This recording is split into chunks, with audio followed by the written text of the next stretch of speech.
In today's video, I'm going to teach you how to create replicate Asana in Notion. This method lets you view and track Asana tasks right inside Notion, while keeping Asana as the source of truth.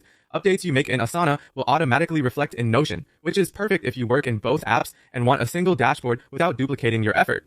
Start in Asana. Open the exact project or single task you want to mirror. At the top, copy its link using the copy link icon.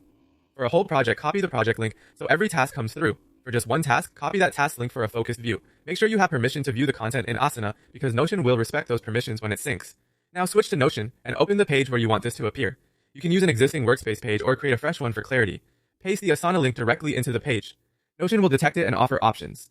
Choose Paste as Database, sometimes labeled Asana Synced Database. If you don't see the prompt, type /Asana and pick the Asana Synced Database option from the menu. If it's your first time, Notion will ask you to connect and authenticate your Asana account. Approve the connection, select the correct workspace if prompted, and confirm the permissions. This step only needs to be done once per workspace. After authorization, Notion will build a new database on the page and pull in the Asana project information.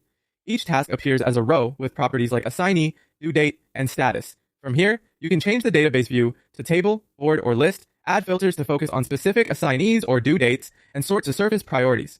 The sync runs automatically, so edits made in Asana will show up in Notion after a short delay. Keep in mind that this setup is designed for tracking Asana work inside Notion.